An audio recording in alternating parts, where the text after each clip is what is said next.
Operating સિસ્ટમમાં process અને process management શું છે એ જાણવું છે. So without wasting time video start કરીએ અને આ છે એપિસોડ નંબર 4 ઓપરેટિંગ સિસ્ટમ સિરીઝનો.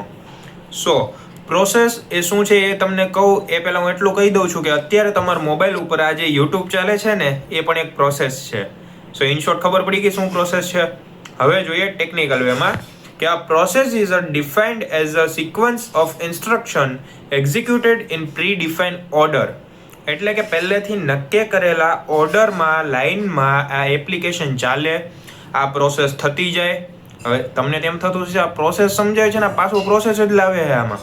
એટલે કે એક એવું કામ કે જે નક્કી કરેલું છે અને લાઇન બાય લાઇન એ ચાલુ થાય એને પ્રોસેસ કહેવાય. હજી હું તમને બતાવીશ ડીપમાં શું છે ને. In simple words, any program that is executed is termed as a process. એ કોઈ પણ કામ થાય છે, અત્યારે થાય છે, એને પ્રોસેસ કહેવાય. જેમ કે તમે યુટ્યુબ ખોલ્યું છે એ એક પ્રોસેસ છે, મારા વિડીયો ઉપર ક્લિક કર્યું એ એક પ્રોસેસ છે, અને તમે વિડીયો આ જોવો છો એ પણ એક પ્રોસેસ છે. તો તમે જે એક્ટિવિટી અત્યારે એપ્લિકેશનમાં કરો ને એને કહેવાય પ્રોસેસ. અને એ ટેકનિકલ વેમાં કે જે એ યુટ્યુબ છે એ ખુલ્યું તો ટેકનિકલ વેમાં એ પ્રોસેસ જ છે જે સિસ્ટમની અંદર થાય છે. બરાબર. સો ઇન શોર્ટ આપણે કંઈ કામ કરીએ તેને પ્રોસેસ કહેવાય. હું લખું છું એ પ્રોસેસ છે, હું વાંચું છું અહીંયા એ પ્રોસેસ છે, હું ગીત સાંભળું એ પણ પ્રોસેસ છે. સો આને કહેવાય પ્રોસેસ. અને એ ટેકનિકલ વેમાં કહી દો કે કમ્પ્યુટરની અંદર ચાલતા વર્કને અથવા રિયલ ટાઈમ વર્કને પ્રોસેસ કહેવાય કે જે અત્યારે એક્ઝિક્યુટ થાય છે.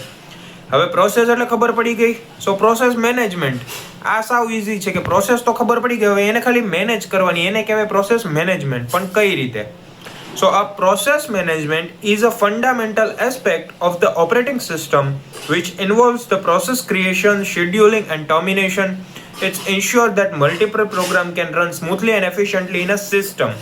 એટલે કે આ બધી પ્રોસેસો છે એને મેનેજ કરવાની. પણ કઈ રીતે? તો પહેલા પ્રોસેસ બનાવો, પ્રોસેસને શેડ્યુલ કરો કે કયા ટાઈમ સુધી પ્રોસેસ થઈ જવી જોઈએ, અપલોડ થઈ જવી જોઈએ, અને ક્યાં સુધી ચાલવી જોઈએ, કેટલા ટાઈમ સુધી ચાલવી જોઈએ. સો આ બધું તમે કરો ને એને કહેવાય મેનેજમેન્ટ. અને આ બધું મેનેજમેન્ટ સ્મૂથલી ચાલવું જોઈએ, ક્યાંય અટકવું ન જોઈએ, ક્યાંય એરર ના આવવી જોઈએ, એને જ કહેવાય પ્રોસેસ મેનેજમેન્ટ. હજી આપણે ઇન શોર્ટમાં જોશું શું છે શું નહીં.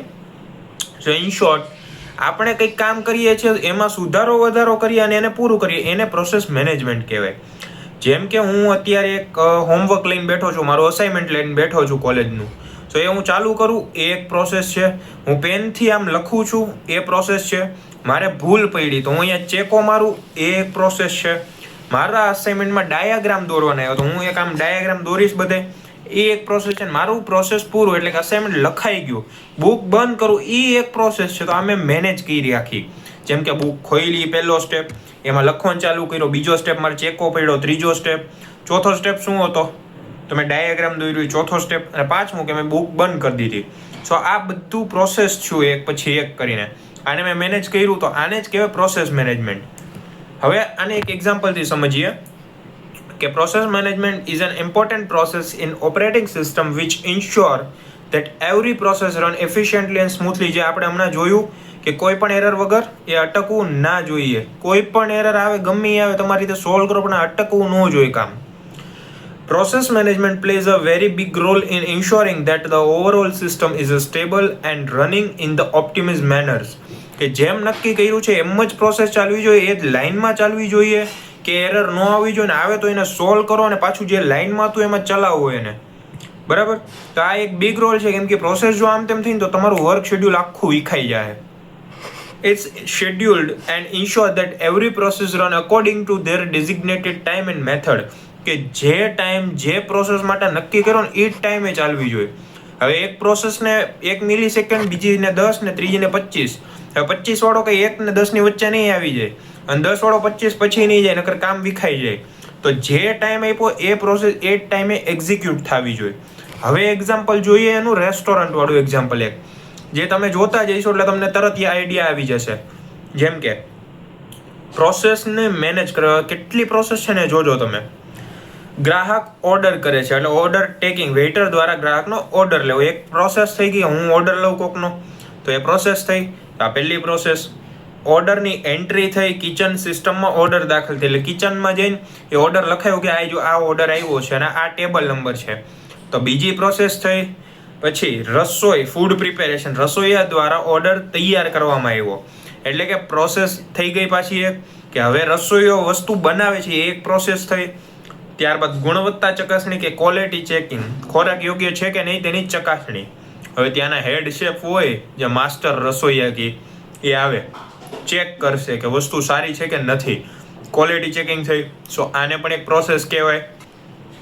ત્યારબાદ સર્વિંગ એટલે કે પીરસવું, ગ્રાહકને ઓર્ડર પહોંચાડવો. તો એ એક પ્રોસેસ થઈ કે અહીંથી લઈને વસ્તુ મેં અહીંયા પહોંચાડી છે, એ પ્રોસેસ થઈ. અને લાસ્ટમાં બિલિંગ કે તમે ખાઈ લીધું તો હું બિલ બનાવી દઉં છું. તો એક પ્રોસેસ થઈ કે મેં આમ બિલ બનાવ્યું, બધું લખીને આપી દીધું બિલ. સો પ્રોસેસ થઈ. તો ગ્રાહક આવ્યો ત્યાંથી એને ખાધું પીધું, આ રસોઈ બની ખાધું, બિલ બનાવ્યું ને ગયો, તો ત્યાં સુધી જેટલી વસ્તુ થઈ ને બધી પ્રોસેસ કહેવાય. અને એ વસ્તુને તમે જે રીતે સંભાળી ને એને પ્રોસેસ મેનેજમેન્ટ કહેવાય. ક્યાંય તમને એવું લાગ્યું કે ક્યાંય ભૂલ થઈ, હવે ગ્રાહકની રસોઈ બગડી હોત તો ત્યાંથી પ્રોસેસ શું થઈ જાત, સ્મૂથલી રન ન થાત. રસોઈ બગડી હોત તો ગ્રાહકનો રિવ્યૂ ખરાબ આવત, તો હજી પ્રોસેસ બગડત. એ પછી તમારે એને ફ્રીમાં કંઈક ખવડાવવું પડત, હજી પ્રોસેસ વધત. અને લાસ્ટમાં એ અહીંથી ડિસઅપોઇન્ટ થઈને જાત. તો લાસ્ટમાં પ્રોસેસ તમારી બગડીને જ પૂરી થાય. સો એને જ કહેવાય પ્રોસેસ મેનેજમેન્ટ. કે કોઈ પણ કામ કરો છો, કોઈ પણ વસ્તુ છે તો એને કઈ રીતે તમે મેનેજ કરો છો. તો આ છે process management. So I hope કે તમને આવા એક્ઝામ્પલથી તો સમજાઈ જ ગયું હોય. ન સમજાણું હોય થોડુંક રિવાઇન્ડ કરીને જોઈ લેજો. So I hope you like this video. So if you like this video, so click on like button અને સબસ્ક્રાઇબ કરવાનું ભૂલતા નહીં પાછા. આ વિડીયો તમારા બધા ફ્રેન્ડને શેર કરજો એટલે એને પ્રોસેસ મેનેજમેન્ટ સમજાય. તો મળીએ નેક્સ્ટ વિડીયોમાં.